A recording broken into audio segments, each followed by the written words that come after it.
कर्क राशि वालों के लिए कैसा रहेगा सूर्य का परिवर्तन? ओम मंदाकिनी सलिल चंदन चर्चिताय नंदीश्वर प्रमथनाथ महेश्वराय मंदार पुष्प बहुपुष्प सुपूजिताय तस्मै मकाराय नमः शिवाय। नमस्कार, स्वागत है आपका आचार्य वाणी में। मैं आचार्य डॉक्टर विक्रमादित्य आपके साथ हूँ और आज का हमारा विषय है कि कर्क राशि वालों के लिए कैसा रहेगा ये सूर्य का परिवर्तन। देखिए, इस संसार में सब कुछ परिवर्तनशील है। आज कुछ और है, कल कुछ और होगा, परसों कुछ और होगा। समय कभी एक साथ नहीं रहता। इस बात को हमें समझ लेना चाहिए। हर कुछ सब कुछ परिवर्तन की तरफ जा रहा है और ऐसा भी नहीं है कि परिवर्तन हमेशा एक जैसा हो।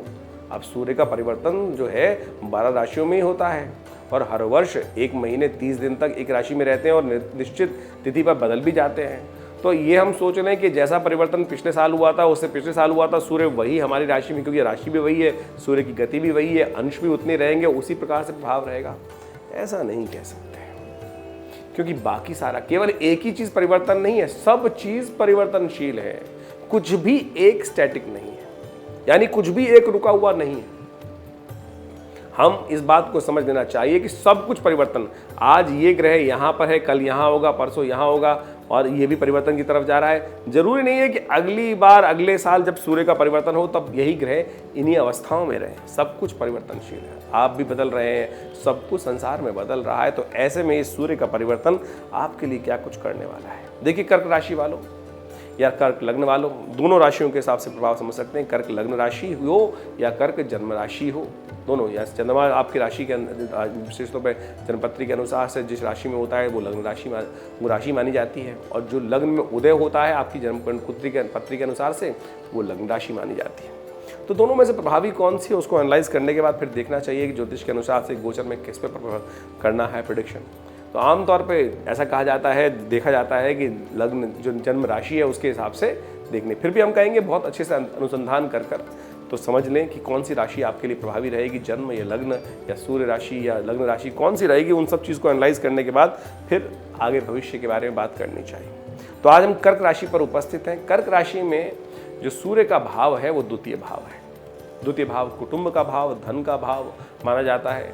तो ऐसे में सूर्य जो है द्वितीय भाव से निकल कर अब तृतीय भाव, यानी कहाँ पर, सुखेश विशेष तौर पर आपके बदलने जा रहे हैं तृतीय भाव में।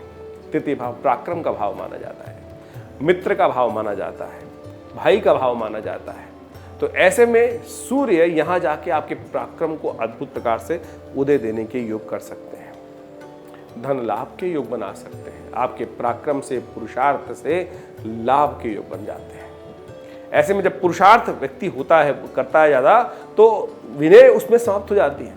तो ऐसा हो सकता है, देखिए, अब पुरुषार्थ कर रहा है, धन उपार्जन कर रहा है, तो ऐसा भी बन जाता है ना कि थोड़ा सा एरोगेंसी ज़्यादा बढ़ जाती है आदमी के अंदर, थोड़ा सा विनयता कम हो जाती है व्यक्ति के अंदर, सहनशीलता कम हो जाती है, क्योंकि उसको विजय प्राप्त करनी है, पुरुषार्थ करना है। तो इस बात का ध्यान रखना कि बिल्कुल विजय के योग बनने अच्छे बन रहे हैं, पुरुषार्थ करने के योग अच्छे बनते दिखाई दे रहे हैं आपकी राशि के अनुसार से, पराक्रम के योग अच्छे बनते दिखाई दे रहे हैं, और जिसके कारण से आपके व्यवसाय में, आपके कार्य क्षेत्र में सफलता के आगे बढ़ने के योग प्रबल रूप से आपके लिए अच्छे बनते दिखाई दे रहे हैं। चाहे आपको काम आता है कि नहीं आता, चाहे आपके हाथ में कोई मास्टरी, वो जो विशेष तौर शफा कम ही क्यों ना हो, लेकिन हिम्मत से आगे बढ़ने से विजय किसी ना किसी प्राप्त रास्ता कुछ ना कुछ हिस्से में प्राप्त हो ही जाती है। तो इसलिए ध्यान रखिए आगे बढ़ने का, चलती चरई वेती ध्यान रखें, आगे बढ़ने का प्रयास करें। सारे लोग ऐसे नहीं होते हैं कि जो कला में बिल्कुल विशेष तौर पर मास्टर ही हैं सारे के सारे, हर कोई अपनी अपनी कला में। लेकिन इस वक्त समय है आपकी राशि के अनुसार से कि आपके पुरुषार्थ से ग्रह आपके धन लाभ के योग बना ही देगा, ऐसा खास तौर पे साफ साफ दिखाई देता है आपके ग्रह योग के अनुसार से। ऐसे में थोड़ा सा इस बात का ध्यान रखना है, जैसा हमने कहा कि विनय रहित थोड़ा सा एरोगेंसी मन में आ सकती है, थोड़ी सी सरलता जीवन में कम हो सकती है, लेकिन यदि उसको भी अपना लें। अब ये समझ लें कि ग्रह ने ऐसा प्रभाव उत्पन्न कर दिया, लोग कह सकते हैं you are very rude nowadays, कई बार कह देते हैं ना कि आप तो बड़े थोड़े से भारी हो गए हैं, बहुत ज़्यादा थोड़ा सा दूसरे की बात समझते ही नहीं है, ऐसी बात आ सकती है।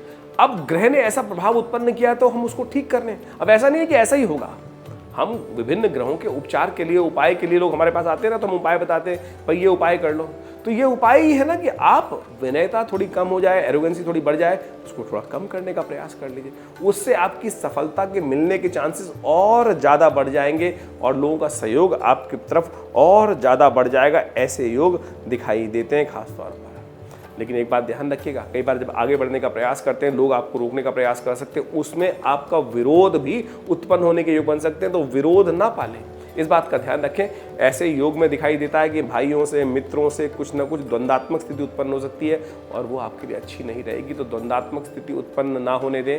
थोड़ा सा कई बार कॉन्फ्लिक्ट राइज भी हो तो थोड़ा सा चुपचाप, एक चुप 100 को हराएं। अब ये हम उपाय ही बता रहे हैं, बहुत सारे लोग बताते हैं पंडित जी आप बता रहे हैं लेकिन उपाय नहीं। अरे उपाय इससे बढ़िया क्या है? उपाय तो प्रैक्टिकल रूप से समझ लो तो यही उपाय बढ़िया से कर लो कि जहां खराब हो रहा है उसको ठीक कर लिया, जहां ठीक जो बढ़िया है वो तो बढ़िया और है ही है आपके लिए।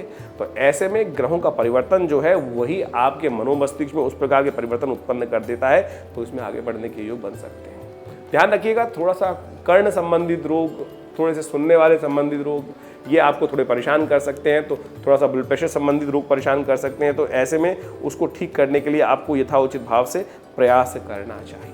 सरकार की तरफ से सहयोग प्राप्त होने के योग दिखाई देते हैं, सरकारी कामों में आपको सहयोग मिलने के योग दिखाई देते हैं, तो आगे विशेष तौर पर अच्छा रहेगा। लेकिन एक बात ध्यान रखना, जो अनऑफिशियल वर्क्स हैं, गलत कार्य हैं, बदचलनी के कार्य हैं, जिन कार्यों को अच्छा नहीं माना जाता, उनकी तरफ यदि आप रुझान करेंगे तो आपका नुकसान होने के योग बन सकते हैं। तो गलत कामों से, बदचलने के कामों से, जिसमें आपके यश में कमी आने के योग बने, उससे आपको बचना चाहिए।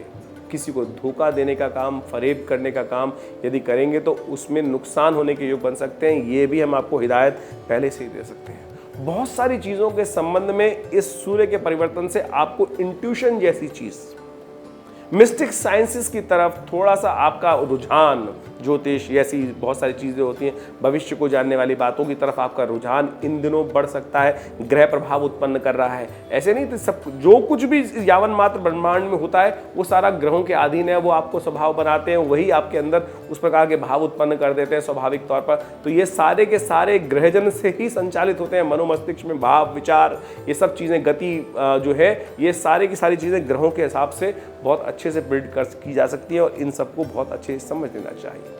ऐसे में कुछ उपाय भी हम आपको बता देते हैं, यदि वो आप कर लें तो बहुत सुंदर तरीके से आपके लिए और अच्छा समय हो सकता है।